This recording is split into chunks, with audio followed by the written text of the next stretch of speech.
قل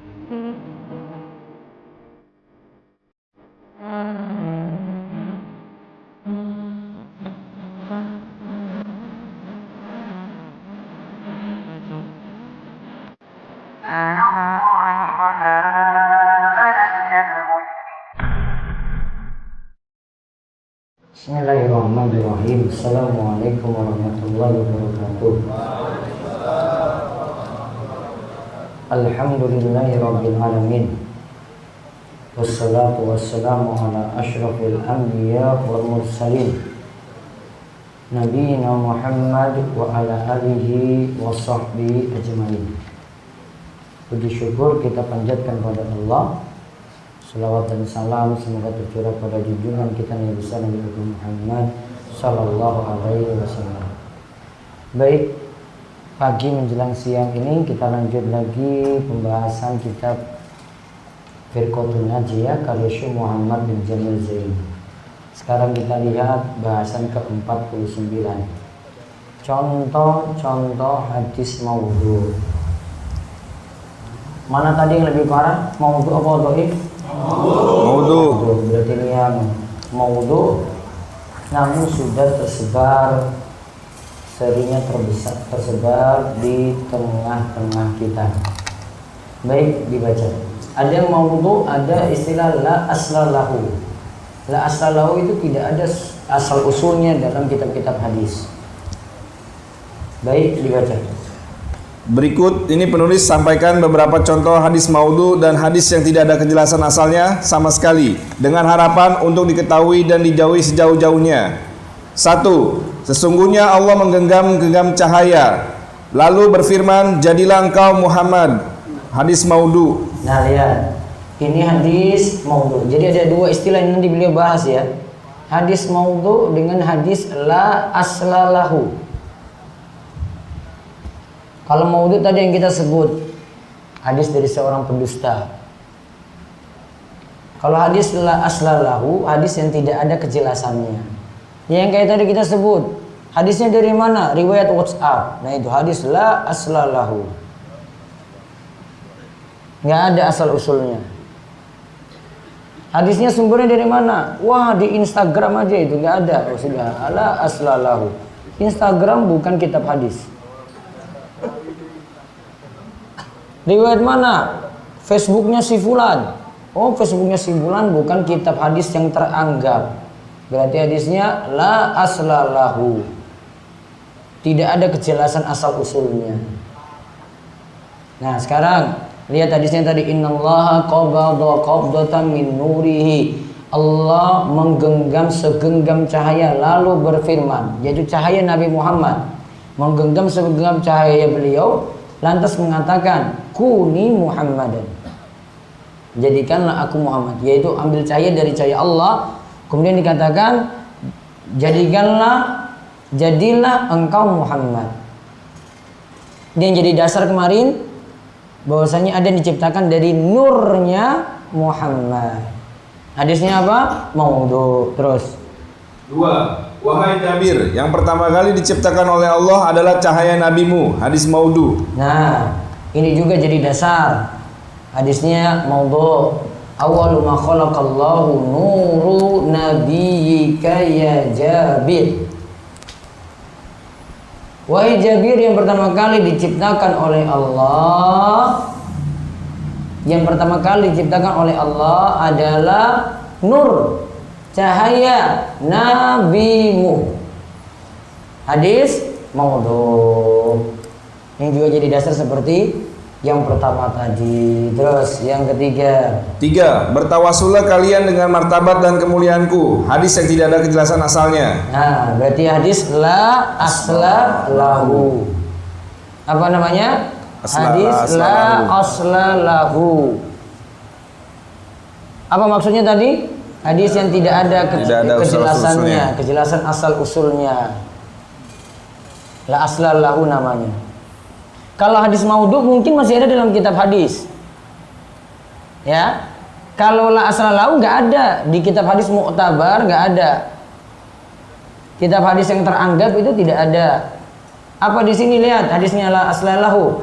tawassalu bijahi.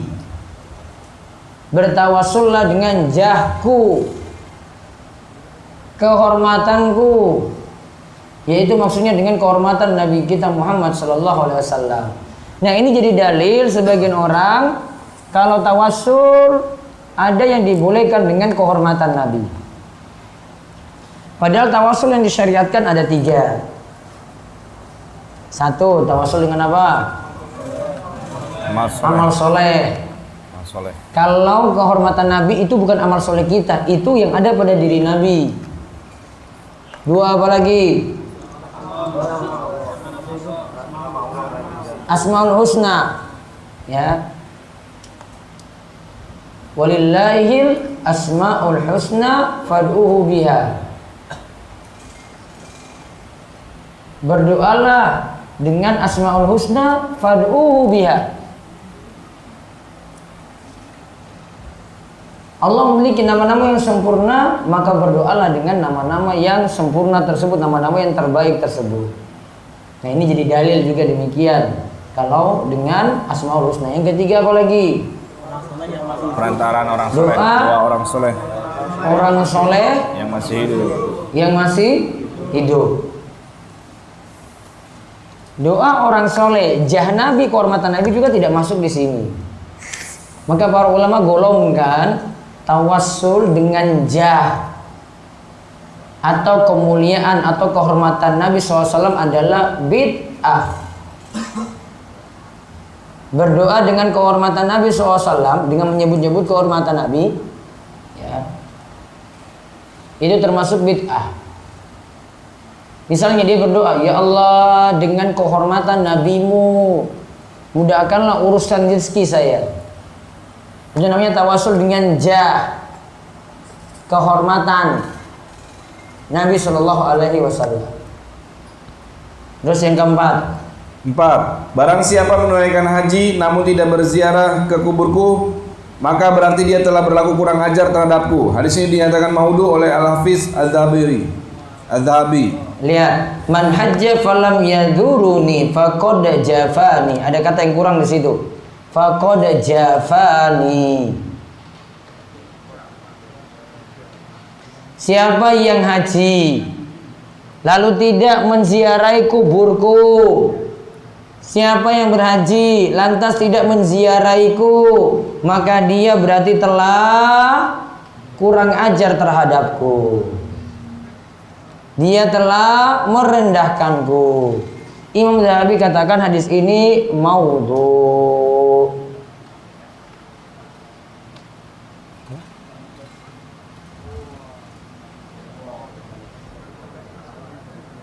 Kenapa? Oh, kasih es biar dingin. Kenapa nggak es teh aja sekalian?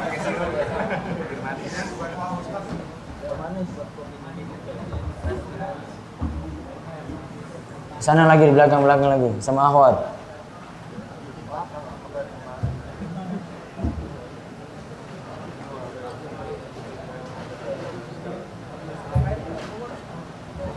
Aduh, malah tidur itu mereka kalau dapat angin ini. Keenakan. Dingin banget. Awas ada yang tidur nanti. Bu, panitia sediakan saya senjata air gitu loh. Pistol air. Iya, biar tak tembak. Gak apa-apa, masjid basah gak apa-apa.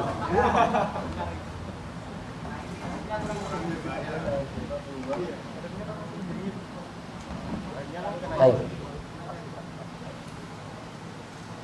Jadi siapa yang berhaji tidak menziarahi kuburku, maka berarti dia telah merendahkanku.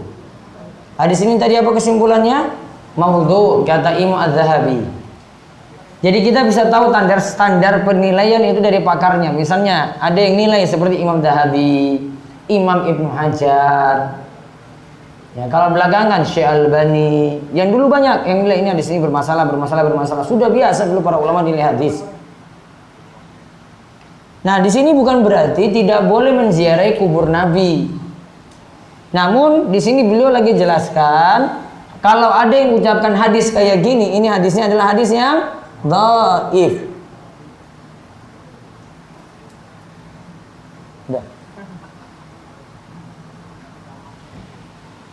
Kalau ada yang mengucapkan hadis ini, berarti ini hadis yang maudhu'. Sehingga beliau berikan catatan di sini, jangan punya keyakinan di sini adalah hadis sabda dari Nabi Shallallahu Alaihi Wasallam. Terus yang kelima. 5. Berbincang-bincang di masjid dapat menghapus amalan sebagaimana api memakan kayu bakar. Hadis ini dinyatakan tidak jelas asalnya sama sekali oleh Al-Hafiz Al-Iraqi. Nah, bisa jadi ada takmir masjid atau DKM, biar orang nggak ribut-ribut di masjid, dia bacakan hadis ini. Al-kalamu fil masjidi ya'kul hasanat kama ta'kulun narul hataba. Ingatlah bahwa siapa yang ngobrol-ngobrol di masjid nggak manfaat, ya, maka kebaikannya itu akan habis sebagaimana yang namanya kayu bakar. Itu bisa, api itu bisa menyantap kayu bakar. Kayu bakar juga bisa habis. Nah, itu bisa jadi dalil dari takmir masjid DKM. Kamu balas lagi, Pak, itu hadisnya la aslalahu. Tidak ada asal usulnya. Jadi tidak benar. Kan maksud saya baik, kan nggak apa-apa. Sedikit-sedikit bohong atas nama Nabi nggak apa-apa. Dan dibilang sedikit, oh, Pak ini nggak main-main kayak begini, Pak. Kalau buat aturan aja. Mohon HP dimatikan, sudah selesai. Ya kan? Tolong tidak banyak bicara di dalam masjid. Hormatilah rumah Allah, sudah selesai gitu. Nggak usah tambah hadis lagi, riwayat apa begitu, nggak usah. Jangan-jangan nanti muncul belakangan gitu tentang HP gitu, siapa yang membawa HP ke masjid gini ya. Hadis riwayat apa gitu. Keterlaluan maudhu'nya ini. Maudhu' banget nanti jadinya. Terus hadis berikutnya lagi. 6.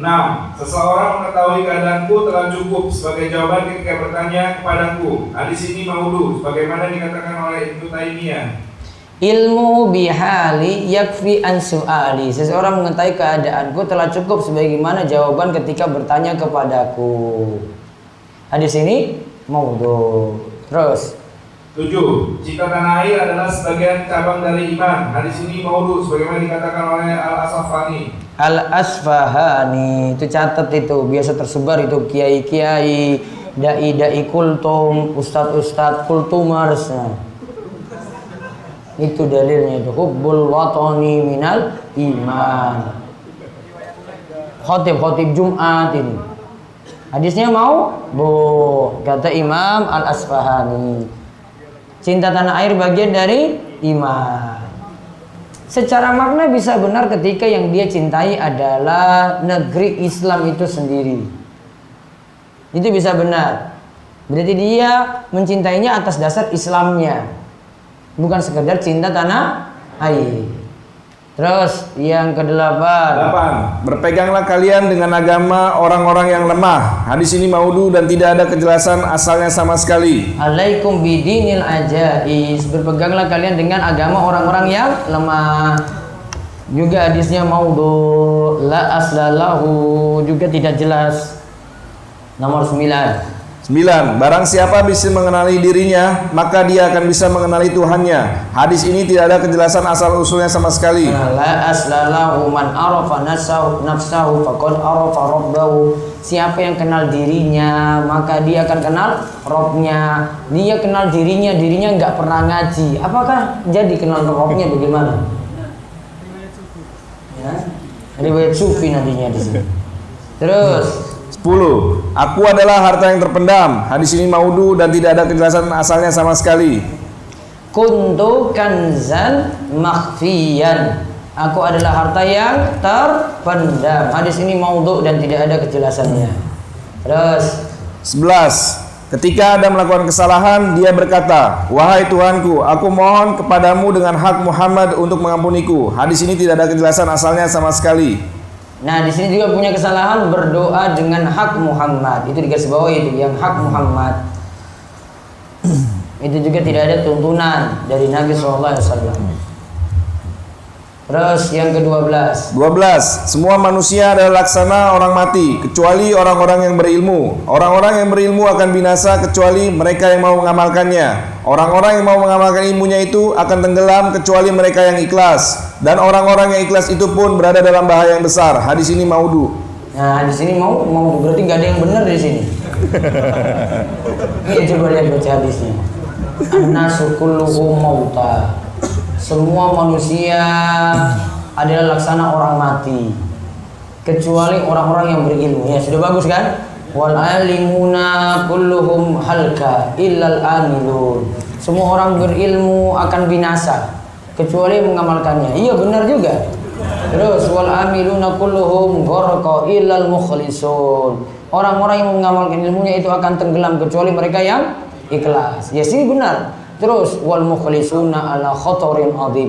Orang yang ikhlas pun punya bahaya besar. Terus gimana benarnya gitu loh? Mana selamat? Awalnya sudah bagus itu. Berilmu, beramal kan berarti ikhlas. Ikhlas pun masih salah, coba lihat. Terus mau jadi apa? Semua salah berarti. Ya, ini sufi juga ini. Karena orang sufi, tasawuf itu punya keyakinan kalau ikhlas itu tidak boleh harap surga, tidak boleh harap neraka. Itu orang sufi kayak gitu. Jadi kalau kamu beramal kok minta-minta surga, nggak ikhlas berarti kamu minta apa tadi? Surga kan? Minta langsung dari Allah, Allah yang beri gitu. Kamu harap surga berarti harap selain Allah kamu syirik. Orang sufi nggak tahu dia itu benarnya itu gimana itu. Uang stres ya susah diajak ngomong. Sudah kita lihat yang lainnya kan, ini aja kayak gini. Mengatakan seperti yang dikatakan oleh Rabi'ah al-Adawiyah. Jadi kalau antum dulu pernah dengar Rabi'ah al-Adawiyah itu jangan kira itu orang baik, orang bagus gitu. Itu sufi, tulen. Perkataannya kayak tadi. Sama di, kalau saya ingatnya itu di ini malah dulu penyanyi terkenal itu yang biasa nyanyi selawat-selawat itu loh sama si perempuan anak kecil itu loh. Nah itulah antum bilang itu ya, antum yang bilang ya. Ada lagi kalimat-kalimat kayak gitu itu dalam bait-bait syair. Ya, itu ada bait-bait syairnya ada kalimat kayak begitu. Saat dari sini dari orang-orang seperti ini sufi. Itu contoh, baru contoh yang maudhu la aslalahu. Di sekitar kita lebih banyak lagi. Itu baru contoh. Makanya ada kitab dari Imam Ibnu Jauzi tentang al-maudhu'at. Hadis-hadis maudhu saja dia bahas.